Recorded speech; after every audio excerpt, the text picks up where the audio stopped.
What's up, it's John. By now you must have heard about Andre Iguodala re-signing with the Warriors for his final season here on the team. So what's that mean now that we're missing one more roster spot for guys like Trevion Williams and Mac McClung? Let me get into it. So put simply, the Warriors have more contracts than are actually legally allowed to start an NBA season with. So they're going to be spending these next few days, months, and in preseason here deciding who they're going to be keeping. I made a whole video breaking this down. You can watch it here. But my conclusion was that I thought the most likely to make the team would be Trevion Williams, the runner-up there, Mac McClung. And back when I made that video, there was space for both of these guys on the team. But now that Andre Iguodala has signed to this team as well, now only one of those guys will actually get put on for the season. Now, Iguodala signing with the Warriors for his last season is definitely a heartwarming story. He spent 7 seasons with the Warriors, won 4 championships, and even a Finals MVP back in his prime. Iggy is going to bring leadership, continuity, and team spirit, as well as some solid play when they really need it. Now, he didn't play much last season, but he did a lot of things off the court too. Like, you look at Kuminga and how seamlessly he transitioned into the league.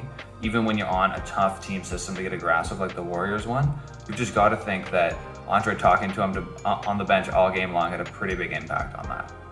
Now, speaking of impact, this is going to make the Warriors preseason that much more exciting to watch, especially with those front runners there, McClung and Trevion.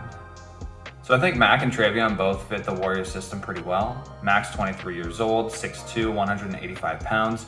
He's one of these scoring guards that the Warriors have shown a really great job at developing. Like, have you heard of Steph Curry and Jordan Poole? And last year in the G League, Mac averaged 22 points a game on almost 50-40-90. If you take the average of how far he was off, only 2% per category for being 50-40-90, which is something only the most elite efficient scorers do in this league. He can staff the stat sheet in the G League, man. Like, he's dominating down there. That's awesome. It's just tough for him on this Warriors team where you've got Steph, Poole, just such elite guys at his position.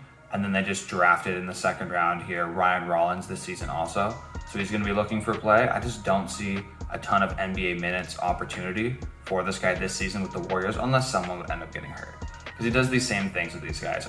Great all-around offense and then like some okay team D on the other end.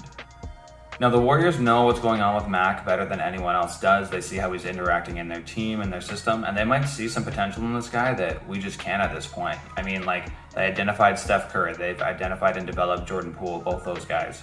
So if they think this is another project where they can work on and get crazy returns in the future, then, you know, you take him even though the fit isn't that great, and maybe he's not getting that much playing time this year. Now, the reason I give Trevion the edge over Mac is just because of that this year contribution. Trevion's at a position on this team where there's injury problems, man. James Wiseman, he missed the whole season last year, half of the season before that. I really hope this guy can stay healthy this year, but they'll definitely be managing him a little bit. He's not going to be playing all 82 games, that's for sure. Also, Draymond Green, these last 3-4 seasons, he's been really terrible at staying and playing a whole ton of games.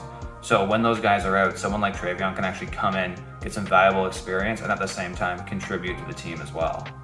So Trevion's 21 years old, 6'10", 255 pounds. He's a post playmaker, stretch 5. Sort of does a lot of things here, so a Swiss Army knife kind of player. In college last season, he averaged 12 points a game on 36% from 3, 55% from the field, and 3 assists per game. So like I'm saying, post playmaker, that's pretty huge for a big. He's a creative passer, he's shown some shooting ability too, plays defense, sets screens. He's just a guy with a lot of utility, he can do a lot of different things, and that's why I'm really taking him on impact over Mac in this next 22-23 season. The only thing I'm worried about with Trevion is the shooting, to be honest. Now, the 3-point shooting in college was on low volume, so we don't know how that's going to translate to the NBA with a little bit further back 3-point line.